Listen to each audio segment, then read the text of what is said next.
ನಮಸ್ಕಾರ, ಕನ್ನಡ ನಾಡಿಗೆ ಸ್ವಾಗತ. ನಾನು ಶ್ರೀಲಕ್ಷ್ಮಿ ರಾಜ್ಕುಮಾರ್.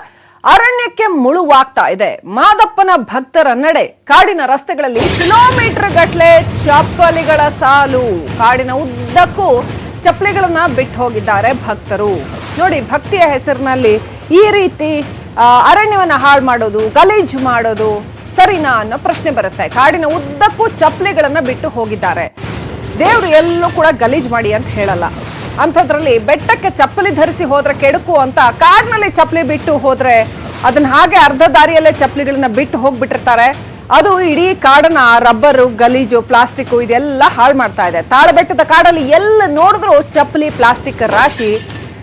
ಸೊ ನಮ್ಮ ಭಕ್ತಿ ಶ್ರದ್ಧೆ ಈ ರೀತಿ ಗಲೀಜನ್ನು ಉಂಟು ಮಾಡ್ತಾ ಇದ್ರೆ ಅದನ್ನ ಮರುಚಿಂತನೆಗೆ ಒಳಪಡಿಸ್ಕೊಳ್ಬೇಕಲ್ವಾ? ಶಿವರಾತ್ರಿ ದಿನ ಕಾಲ್ನಡಿಗೆಯಲ್ಲೇ ಪಾದರಕ್ಷೆಯನ್ನ ಬಿಟ್ಟು ಹೋಗಿದ್ದಂತಹ ಭಕ್ತರು, ಸಾವಿರಾರು ಚಪ್ಪಲಿಗಳು, ಲಕ್ಷಾಂತರ ಭಕ್ತರು ಬಂದಿದ್ದಾರೆ. ದಾರಿಯಲ್ಲೇ ಪಾದರಕ್ಷೆ ಬಿಟ್ಟು ಬರಿಗಾಲಲ್ಲೇ ಹೋಗಿದ್ದಾರೆ. ಕಾಡಿನ ಪ್ರಾಣಿಗಳಿಗೆ ಈ ಚಪ್ಪಲಿಗಳು ಕಂಟಕವಾಗ್ತಾ ಇದೆ. ಪ್ಲಾಸ್ಟಿಕ್ ಬಾಟ್ಲಿಗಳನ್ನ ಕೂಡ ಎಸೆದಿದ್ದಾರೆ. ಇವು ಕಂಟಕವಾಗ್ತಾ ಇದೆ. ನೋಡ್ತಾ ಇದ್ದೀರ ದೃಶ್ಯಗಳಲ್ಲಿ ಒಂದೆರಡಲ್ಲ ನೋಡಿ, ಅಲ್ಲಿ ಸಾವಿರಾರು ಚಪ್ಪಲಿಗಳು. ಕಾಡು ಪ್ರಾಣಿಗಳು ಓಡಾಡುವಂತಹ ಅತಿ ಸೂಕ್ಷ್ಮ ಪ್ರದೇಶ ಇದು. ನೀವು ಚಪ್ಪಲಿ ಹಾಕೊಂಡು ಹೋಗಬಾರ್ದು ಅಂತನ್ನೋ ಭಕ್ತಿಗೆ ಅದನ್ನ ರೋಡ್ ಸೈಡ್ ಈ ರೀತಿ ಸಾವಿರ ಸಂಖ್ಯೆಯಲ್ಲಿ ಎಸೆದು ಹೋದ್ರೆ ಕಾಡಿನ ತುಂಬಾ ಇದೇ ತುಂಬಿಕೊಳ್ಳುತ್ತೆ. ಪ್ರಾಣಿಗಳು ಇದನ್ನ ತಿಂತಾವೆ, ಅವಕ್ಕೆ ಇದು ಸಮಸ್ಯೆ ಉಂಟು ಮಾಡುತ್ತೆ. ಶಿವರಾತ್ರಿಯ ದಿನ ಕಾಲ್ನಡಿಗೆಯಲ್ಲಿ ಬಂದಿದ್ದಂತಹ ಭಕ್ತರು ಸಾವಿರಾರು ಮಂದಿ ಈ ರೀತಿ ಚಪ್ಪಲಿಗಳನ್ನ ದಾರಿಯುದ್ದಕ್ಕೂ ಎಸೆದು ಹೋಗಿದ್ದಾರೆ. ಮಾದೇಶ್ವರನ ಬೆಟ್ಟಕ್ಕೆ ಚಪ್ಪಲಿ ಹಾಕೊಂಡು ಹೋಗಬಾರದು ಅಂತ. ಆದ್ರೆ ಭಕ್ತಿ ಮೌಢ್ಯವಾಗಿ ಪರಿಣಮಿಸಿದೆಯಾ ಇಲ್ಲಿ? ಪ್ರಾಣಿಗಳ ಪ್ರಾಣಕ್ಕೆ ಜೊತೆಗೆ ಅರಣ್ಯಕ್ಕೆ ಕಂಟಕ ಉಂಟು ಮಾಡಿ. ನೋಡಿ, ಅಲ್ಲಿ ಹಸುಗಳು ಮೇಯ್ತಾ ಇದ್ದಾವೆ, ಆ ಚಪ್ಪಲಿಗಳನ್ನೇ ಹಸುಗಳು ತಿಂತಾ ಇದ್ದಾವೆ.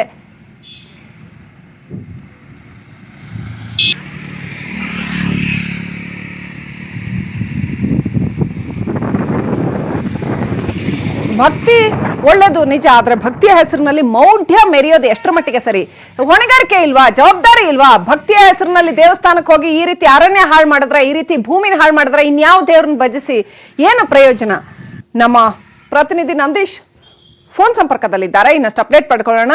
ನಂದೀಶ್, ಎಂಥ ವೈರುಧ್ಯ! ಒಂದ್ ಕಡೆ ಕಾಪಾಡಪ್ಪ ಮಾದಪ್ಪ ಅಂತ ಬಹಳ ದೊಡ್ಡ ಭಕ್ತಿ ಮೆರೀತಾರೆ, ಮತ್ತೊಂದ್ ಕಡೆ ಈ ರೀತಿ ಸೆನ್ಸ್ಲೆಸ್ ಆಗಿ ಸಾವಿರಾರು ಚಪ್ಪಲಿಗಳನ್ನ ಕಾಡಲ್ಲಿ, ಲಕ್ಷಾಂತರ ಚಪ್ಪಲಿ ಇದ್ರೂ ಇರ್ಬೋದು, ಅಷ್ಟೊಂದು ಚಪ್ಪಲಿಗಳನ್ನ ಬಿಸಾಡಿದ್ದಾರೆ. ಏನ್ ನಡೆದಿದೆ ಅಲ್ಲಿ? ಅಲ್ಲಿ ಪ್ಲಾಸ್ಟಿಕ್ ಪ್ಲೇಟ್ಗಳು ಕೂಡ ಕಾಣಿಸ್ತಾ ಇದೆ. ಏನೇನಿದೆ ಅಲ್ಲಿ? ಏನಿದೆ ಪರಿಸ್ಥಿತಿ? ನಿಜ, ನೀವು ಹೇಳಂಗೆ ಸಾವಿರಾರಲ್ಲ, ಲಕ್ಷಾಂತರ ಚಪ್ಪಲಿಗಳು ಅಲ್ಲಿ ಬಿಟ್ಟಿದ್ದಾರೆ. ಏನೋ ಒಂದು ಮೂಢನಂಬಿಕೆ, ಕಾಲ್ನಡಿಗೆಯಲ್ಲಿ ಬಂದು ಅದನ್ನ ಅಲ್ಲಿ ಬಿಟ್ಟು ಹೋದ್ರೆ ನಮ್ಮ ಪಾಪ ಕರ್ಮ ಕಳೆದೋಗುತ್ತೆ ಅಂತ ಹೇಳಿ ಮತ್ತೆ ಬೆಟ್ಟ ಏರ್ಬೇಕಾದ್ರೆ ಕಾಲ್ನಡಿಗೆಯಲ್ಲಿ ಏರ್ಬೇಕು ಅನ್ನೋ ಒಂದು ಮೂಢನಂಬಿಕೆಯಿಂದ ಜನ ಏನು ಬೆಂಗಳೂರು ಗ್ರಾಮಾಂತರ, ಚನ್ನಪಟ್ಟಣ, ರಾಮನಗರ, ಮಂಡ್ಯ ಈ ಕಡೆಯಿಂದ ಬರ್ತಾರೆ ಕಾವೇರಿ ನದಿ ದಾಟಿ. ಆ ಜನ ಎಲ್ಲ ತಾಳ್ಬದ್ದವರೆಗೂ ನಡ್ಕೊಂಡ್ಬಂದು ಅಲ್ಲಿವರೆಗೆ ಚಪ್ಪಲಿಗಳು ನಡ್ಕೊಂಡ್ ಬರ್ತಾರೆ. ಅಲ್ಲಿ ಚಪ್ಪಲಿಗಳನ್ನ ಇಲ್ಲೊಂದು ಕಾಡಿನ ಬಿಸಾಕಿ ಅಲ್ಲಿ ಕಾಡಿನ ನಡುವೆ ಅಲ್ಲಿ ನಡ್ಕೊಂಡು ಹೋಗ್ತಾರೆ. ಹೀಗಾಗಿ ಅಲ್ಲಿ ಮತ್ತೆ ಜೊತೆಗೆ ದಣಿವಾರ ಜೊತೆಗೆ ಪ್ಲಾಸ್ಟಿಕ್ ಪಾತ್ರೆಗಳು ತಂದಿರ್ತಾರೆ. ಎಲ್ಲೆಂದ್ರಲ್ಲಿ ಪ್ಲಾಸ್ಟಿಕ್ಗಳು ಮಾರಾಟ ನಡೀತಾ ಇದೆ. ಅದನ್ನ ತಗೊಂಡು ಕುಡಿದು ನೀರನ್ನ ಕುಡಿದು ಬಿಸಾಕ್ತಾರೆ, ಎಲ್ಲೆಂದ್ರಲ್ಲಿ ಬಿಸಾಕ್ತಾರೆ. ಇದು ಕಾಡು ಪ್ರಾಣಿಗಳಿಗೆ ಮತ್ತು ಅರಣ್ಯ ಸಂರಕ್ಷಣೆ ತುಂಬಾ ಕಂಟಕವಾಗಿದೆ. ಇದ್ರ ವಿಲೇವಾರಿ ತುಂಬಾ ಕಷ್ಟ ಇದೆ. ಯಾಕಂದ್ರೆ ಕಿಲೋಮೀಟರ್ ಗಟ್ಟಲೆ ನೀವು ನೋಡ್ಬೋದು ದೃಶ್ಯದಲ್ಲಿ, ಕಿಲೋಮೀಟರ್ ಗಟ್ಟಲೆ ಉದ್ದಕ್ಕೂ ಚಪ್ಪಲಿ ರಾಶಿ ಇಡ್ತಿದೆ. ಮತ್ತು ಎಲ್ಲೆಂದ್ರಲ್ಲಿ ಪ್ಲಾಸ್ಟಿಕ್ ಬಾಟ್ಲಿಗಳ ಹಾವಳಿ, ಎಲ್ಲೆಂದ್ರಲ್ಲಿ ಪ್ಲಾಸ್ಟಿಕ್ ಎಗ್ಗಿಲ್ಲದೆ ಬಳಸಿದ್ದಾರೆ. ಹಂಗಾಗಿ ಇದು ಇದಕ್ಕೂ ಮುಂದೆ ಒಂದು ಬಹಳ ದೊಡ್ಡ ಮಾರಕವಾಗುತ್ತೆ ಅಂತ ಹೇಳ್ಬೋದು. ಯಾಕಂದ್ರೆ ಪ್ಲಾಸ್ಟಿಕ್ ನಿರ್ವಹಣೆ ಆಗ್ತಿಲ್ಲ ಅಂತಂದ್ರೆ ಅರಣ್ಯಕ್ಕೆ ಮತ್ತು ವನ್ಯಜೀವಿಗಳು ಯಾವ ರೀತಿ ಕಂಟಕ ಆಗುತ್ತೆ ಅನ್ನೋದನ್ನ ನಾವು ಊಹೆ ಮಾಡ್ಕೊಳ್ಳೋಕೆ ಸಾಧ್ಯ ಇಲ್ಲ. ಅರಣ್ಯ ಸಂರಕ್ಷಣೆ ಮಾಡಬೇಕು, ವನ್ಯಜೀವಿ ಸಂರಕ್ಷಣೆ ಮಾಡಬೇಕು ಅಂತ ಹೇಳ್ತೀವಿ. ಆದ್ರೆ ಮಾದಪ್ಪನ ಭಕ್ತಿ ಹೆಸರಿನಲ್ಲಿ, ಮೂಢನಂಬಿಕೆ ಹೆಸರಿನಲ್ಲಿ ಈ ತರ ಒಂದು ಆಚಾರ ನಡೆದಿದೆ ಅಂತ ಹೇಳ್ಬೋದು. ಯಾಕಂದ್ರೆ ಆಚಾರ ಅಂತಾನೆ ಹೇಳ್ಬೋದು. ಯಾಕಂದ್ರೆ ಭಕ್ತರ ಮೂಢನಂಬಿಕೆ ಹೆಸರಿನಲ್ಲಿ ಈ ತರ ಚಪ್ಪಲಿಗಳನ್ನು ಬಿಟ್ಟು ಇದೇ ಮೊದಲನೇ ಬಾರಿಗೆ, ಹಿಂದೆ ಎಲ್ಲ ಬಿಡ್ತಿದ್ರು, ಆದ್ರೆ ಈ ಮಟ್ಟಕ್ಕೆ ಇರಲಿಲ್ಲ. ಬಟ್ ಈ ಬಾರಿ ಅಪಾರ ಪ್ರಮಾಣದಲ್ಲಿ ಚಪ್ಪಲಿಗಳನ್ನು ಬಿಟ್ಟು ಹೋದ್ರೆ ಆ ವಿಲೇವಾರಿ ಮಾಡೋದು ಒಂದು ದೊಡ್ಡ ಸಮಸ್ಯೆ ಆಗಿದೆ. ಅದು ಒಂದೆರಡು ದಿನ ಆಗೋದಿಲ್ಲ, ಸುಮಾರು ದಿನಗಳು ಹಿಡಿತ ಕಾಡನ್ನ ಪರಿಸರ ಅವನ್ನು ಸ್ವಚ್ಛಗೊಳಿಸಬೇಕಾದ್ರೆ, ಆ ಪ್ಲಾಸ್ಟಿಕ್ ಅನ್ನ ಆಯ್ದು ಆ ಚಪ್ಪಲಿಗಳನ್ನು ವಿಲೇವಾರಿ ಮಾಡ್ಬೇಕಾದ್ರೆ ಸಾಕಷ್ಟು ದಿನಗಳಂತ ಹಿಡಿಯುತ್ತೆ ಅಂತ ಹೇಳ್ಬೋದು. ನಂದೀಶ್, ನೋಡಿದ್ರೆ ನಿಜಕ್ಕೂ ಭಯ ಆಗತ್ತಲ್ರಿ. ಪಾಪ ಎತ್ತುಗಳು, ಹಸುಗಳು ಅಲ್ಲಿ ಇರೋವು ಅದನ್ನೇ ತಿಂತಾ ಇದಾವೆ. ಇನ್ ಕಾಡು ಪ್ರಾಣಿಗಳು ತಿಂದೇ ಇರ್ತಾವ ಅಂತ ಅನ್ಸುತ್ತೆ. ಕೆಳಗಡೆ ಅಲ್ಲಿ ದೇವಸ್ಥಾನದ ಕೆಳಗಡೆ. ಓಕೆ ರೈಟ್ ನಂದೀಶ್, ದಯವಿಟ್ಟು ಹಾಗೆ ಸಂಪರ್ಕದಲ್ಲಿರಿ. ಮಲೆಮಹದೇಶ್ವರ ಬೆಟ್ಟದ ಉಪ ಅರಣ್ಯ ಸಂರಕ್ಷಣಾಧಿಕಾರಿ ಏಳುಕೊಂಡಲ ಅವರು ನಮ್ಮ ಜೊತೆ ಸಂಪರ್ಕದಲ್ಲಿದ್ದಾರೆ. ಸರ್ ನಮಸ್ಕಾರ. ನಮಸ್ಕಾರ ಮೇಡಮ್. ಸರ್, ನಾವು ನೋಡ್ತಾ ಇದೀವಿ ಆ ದೃಶ್ಯಗಳಲ್ಲಿ ಅರಣ್ಯದಲ್ಲಿ ಸಾವಿರ ಚಪ್ಪಲಿಗಳು, ರಬ್ಬರು, ಪ್ಲಾಸ್ಟಿಕ್ ತ್ಯಾಜ್ಯ ಎಲ್ಲ ಇಷ್ಟೊಂದು ಬಂದು ಬಿದ್ದಿದೆ. ಏನ್ ಹೇಳ್ತೀರಿ ಸರ್? ಹೌದು ಮೇಡಮ್, ಲಾಸ್ಟ್ ಇದು ಶಿವರಾತ್ರಿ ಹಬ್ಬದ ಜಾತ್ರೆನಲ್ಲಿ 4-5 ದಿವಸ ಸಾಕಷ್ಟು ಈ ಸಿಂಗಲ್ ಯೂಸ್ ಪ್ಲಾಸ್ಟಿಕ್ ಏನಿದೆ majorly water bottles, half litre water bottles, ಮಜ್ಜಿಗೆ ಪ್ಯಾಕೆಟ್ಸ್, ಅಡಿಕೆ ಪ್ಲೇಟ್ಸ್, ಪಾಲಿಥಿನ್ ಬ್ಯಾಗ್ಸ್ ಇದೆಲ್ಲ ಸಾಕಷ್ಟು ಯೂಸ್ ಮಾಡಿಕೊಂಡು ಜನರು 20-25 ಕಿಲೋಮೀಟರ್ ಏನೋ ಟ್ರೆಕ್ ಮಾಡಿದ್ರು, ಅದರಲ್ಲಿ ತುಂಬಾನೇ ಯೂಸ್ ಮಾಡಿದ್ರು. ಸೊ ಅದು ನಮಗೂ ಕಂಟ್ರೋಲ್ ಮಾಡಬೇಕು. ಸೋರ್ಸ್ ಲೆವೆಲ್ ನಲ್ಲಿ ನಮಗ್ ಮುಂಚೆ ಉಂಟು. ನಾವು ವಾಲಂಟಿಯರ್ಸ್ ಇಟ್ಕೊಂಡು ಸಾಕಷ್ಟು ಅರಿವು ಮೂಡಿಸಿದೀವಿ. ಹಾಗಿದ್ದೂ ಅಷ್ಟು ದೊಡ್ಡ ಮಟ್ಟದಲ್ಲಿ ಜಾತ್ರೆನಲ್ಲಿ ಅಷ್ಟು ಮಟ್ಟದಲ್ಲಿ ತಾವು ತೋರಿಸ್ತಾ ಇದ್ದ ಮಟ್ಟದಲ್ಲಿ ತುಂಬಾನೇ ಪ್ಲಾಸ್ಟಿಕ್ ಆಗಲಿ, ಚಪ್ಪಲು ಎಲ್ಲ ಬಿತ್ತಿ ಇದೆಯೇ. ಹೌದು ಮೇಡಮ್. ಇದು ನಾವು ಎವ್ರಿ ಇಯರ್ ತರಾನೇ ಈ ವರ್ಷನೂ ನಾವು ರಿಮೂವ್ ಮಾಡ್ತಾ ಇದೀವಿ. ಇದಕ್ಕೊಂದು ಸಾಟರ್ಡೆ ಸಂಡೇನು ನಾವು ಟೆಂಪಲ್ ಅವ್ರ ಜೊತೆಗೆ ಪ್ಲಾನ್ ಮಾಡ್ಕೊಂಡಿದೀವಿ.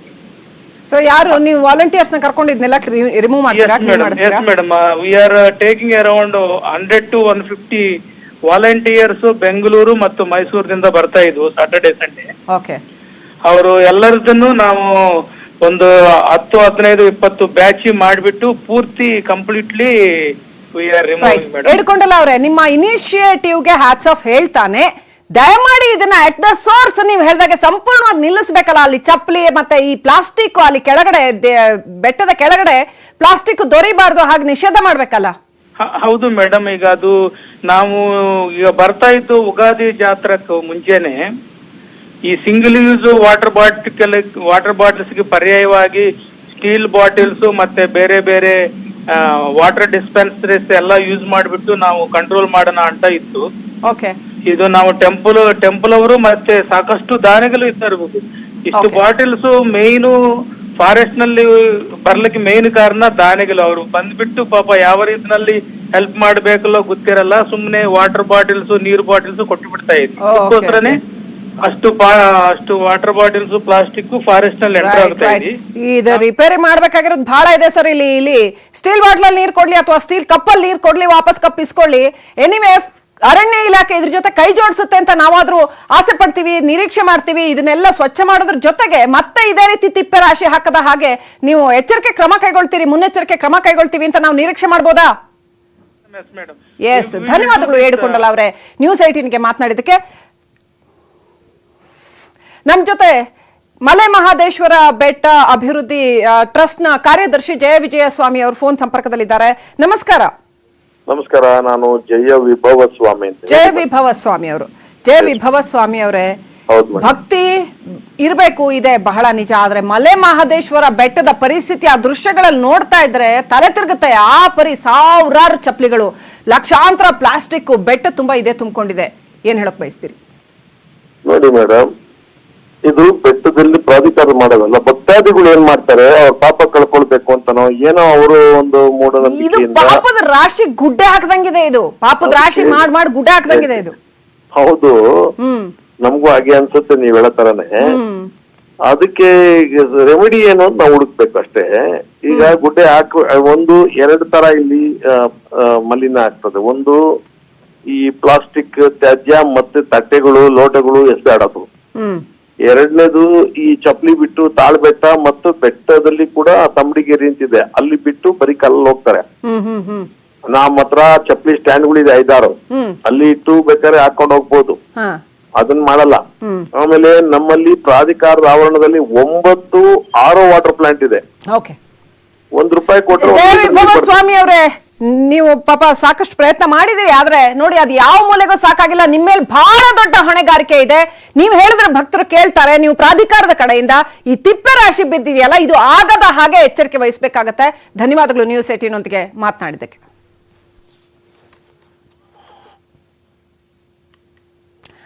ಜಿಲ್ಲಾ ಪಂಚಾಯತ್